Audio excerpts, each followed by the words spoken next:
Eh bien, salut tout le monde, c'est Gazorbeam et aujourd'hui on se retrouve pour une nouvelle vidéo sur Digital Logic Sim. Alors, ce petit logiciel, déjà ça fait un petit moment que je vous l'ai présenté, mais il y a une grosse update récemment et je voulais vous la montrer parce qu'elle est vraiment cool et ça ajoute plein de possibilités. Et aussi ça me permet de faire un petit retour sur YouTube. Enfin, ça fait un mois et demi que j'ai pas fait de vidéo parce que j'ai été super occupé là depuis février. J'ai 20 milliards de trucs à faire, donc j'ai pas eu le temps de tourner des vidéos, mais là c'est bon, c'est reparti, j'ai un peu de temps, c'est les vacances, et même après j'ai un peu plus de temps. Donc je peux recommencer, et puis voilà, Mine Colony ça va reprendre, plein de choses qui vont reprendre. Juste d'abord je fais une petite mention, j'ai ouvert un serveur Minecraft juste comme ça, pour les gens qui veulent jouer en survie, on m'avait demandé ça. Du coup je l'ai ouvert, allez sur mon Discord qui sera dans la description, pour savoir comment y aller, et c'est tout simple, c'est un serveur Bania avec voice chat, histoire de pouvoir parler.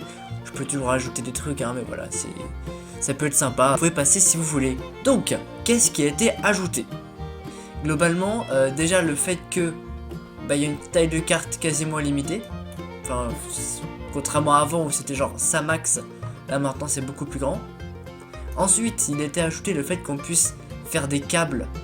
Depuis la dernière fois, hein, n'hésitez pas à regarder mes anciennes vidéos sur ce truc pour savoir comment ça marchait, mais en gros avant on pouvait faire que des câbles uniques, maintenant je peux transférer plusieurs bandes de données pour un câble. Donc là je peux faire passer, donc c'est ici hein, à out 8, donc c'est 8 petits câbles en fait qui sont en un, donc ça permet de faire vraiment de simplifier énormément la vie, et donc j'ai pu construire des trucs assez sympas avec. Alors là, le programme que j'ai fait, enfin c'est même pas un programme, c'est un assemblage, donc il y a un peu de RAM que j'ai construit, je vais vous montrer comment ça marche après, hein. Mais qui permet de stocker des données comme je veux. Il y a un additionneur qui permet d'additionner quand je veux. Et en gros il y a juste une cloque qui va faire tourner, et en gros là ce que je vais pouvoir faire, ça veut dire que je vais pouvoir choisir, alors je vais mettre la valeur, je sais pas, cette valeur là dedans, donc voilà, la valeur 96 ici, et imaginons que maintenant je vais faire une boucle qui va compter, eh bien j'ai plus qu'à activer là, donc ça va reprendre ça et ça va le mettre directement là-dedans. En fait l'additionneur, qu'est-ce qu'il va faire? Il va additionner ce que je mets là à la RAM, à ce qui est dans la RAM. Donc là je peux dire je vais additionner 1 à chaque fois, donc j'ai plus qu'à cliquer ici, et donc ça va faire un petit programme qui va incrémenter, en sachant que je peux incrémenter par la valeur que je veux. Je peux même incrémenter par 255, donc ça va faire -1 à chaque fois, ça va décrémenter devant. En gros c'est une soustraction en fait. Voilà, donc il y a ça, et la deuxième partie c'est pour pouvoir tout mettre à zéro, parce que la RAM, le seul problème c'est que quand on l'initialise au début, les valeurs sont aléatoires. Pour les histoires d'électronique, les valeurs sont aléatoires, et donc c'est histoire de pouvoir tout mettre à zéro. Donc si jamais je fais une boucle entre tout, donc je vais faire ça, je vais désactiver le store pour éviter que ça sauvegarde les valeurs que j'ai mises ici.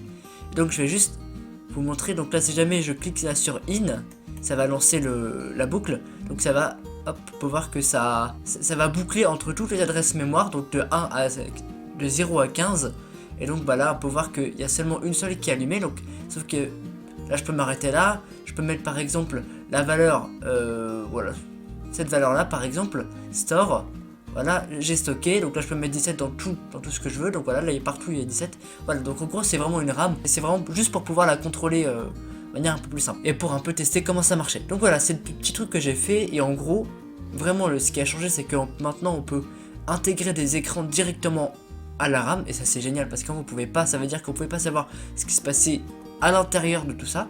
Donc si jamais je vous montre, hein, donc là c'est juste le circuit de la RAM pure que j'ai relié à un écran, et ensuite j'ai pu dire ok, je veux que ce soit relié à ça et que ce soit affiché de telle manière, parce que par exemple je vais vous montrer, hein, je peux faire open, là c'est le circuit de la RAM qu'on avait, et donc en gros c'est juste plein de petites unités mémoire, c'est vraiment juste plein de petites unités mémoire, donc des registers 8 bits, hein, c'est là qu'on sauvegarde et relié à une adresse. Donc en gros là, si jamais je clique là, ça va sélectionner un seul register, donc en gros ça permet de sauvegarder 15 valeurs différentes, donc ça c'est utile. Et en gros juste ce que j'ai fait, ça c'est vraiment une nouveauté entière, donc j'ai pris ce truc là, j'ai collé, il suffit maintenant d'activer ça, et on peut voir que ça marche, et on peut voir que vraiment toutes les valeurs sont aléatoires, hein. C'est pas moi qui les ai mises ces valeurs, c'est juste lors de l'initialisation, ça fait ça automatiquement. Donc il y a ça, et donc imaginons que je sauvegarde le truc, eh bien je vais faire customiser, et eh bien je peux rajouter cet écran et le mettre voilà ici. Je peux customiser comme je veux la taille, le nom je peux le mettre là où je veux, voilà. Donc c'est très pratique et on peut faire plein de choses sympas avec. Mais bon, je vais le virer parce que sinon ça va un peu gêner. Voilà.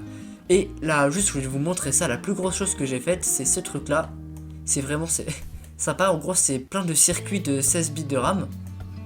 Avec tout ça, c'est pour pouvoir sélectionner la bonne RAM à prendre. Donc par exemple là, si je prends l'adresse 0, bah, ça va pouvoir que on peut faire suivre le truc et ça va aller jusque ce truc là, et donc c'est lui qui va sortir. Si jamais je prends l'adresse je passe 128, eh bien ça va prendre ce chipset là. On peut voir que lui, eh bien il y a ce truc là qui est sélectionné, hop, c'est lui qui est sélectionné. Ah, donc c'est vraiment pas mal. Et donc ça te permet de stocker 256 valeurs. Mais le truc c'est que vu que c'est assez gros, ça prend pas mal de performance, ça fait le tourner. Donc je vais pas tourner ce gros truc là. Enfin c'est très long, c'est dans la simulation. Voilà. Donc c'est vraiment juste ce dont je voulais vous parler, et aussi vous dire que je suis vivant et qu'il y a une vidéo de Michael Nice qui devrait bientôt sortir. Voilà. Donc j'espère que cette toute petite vidéo vous aura plu. N'hésitez pas à checker, je vous mets tous les liens dans la description, parce que ce truc là pour apprendre comment ça se passe, toutes ces histoires de porte logique, parce que moi j'ai commencé avec ça, hein. J'ai commencé juste avec ça, avec cette porte logique là, et j'ai tout construit à partir de ça. Si jamais je regarde dans la librairie, voilà, j'ai fait de la merde, je vais vite quitter, ouais,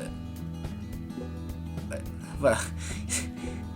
Donc j'ai vraiment tout commencé à partir de ça, et donc là par exemple j'ai construit une porte non, là j'ai construit une porte et donc si jamais je regarde vraiment dans la librairie, tout ce que j'ai fait, c'est ici. Voilà, j'ai fait tout ça, et je me suis beaucoup amusé à faire ça, voilà. J'ai mis ça aujourd'hui, c'était vraiment sympa. Donc n'hésitez pas à passer la voir, parce que c'est vraiment intéressant, et moi c'est comme ça que j'ai commencé à me mettre dans toutes ces histoires d'ordinateur, des trucs comme ça, c'est vraiment intéressant.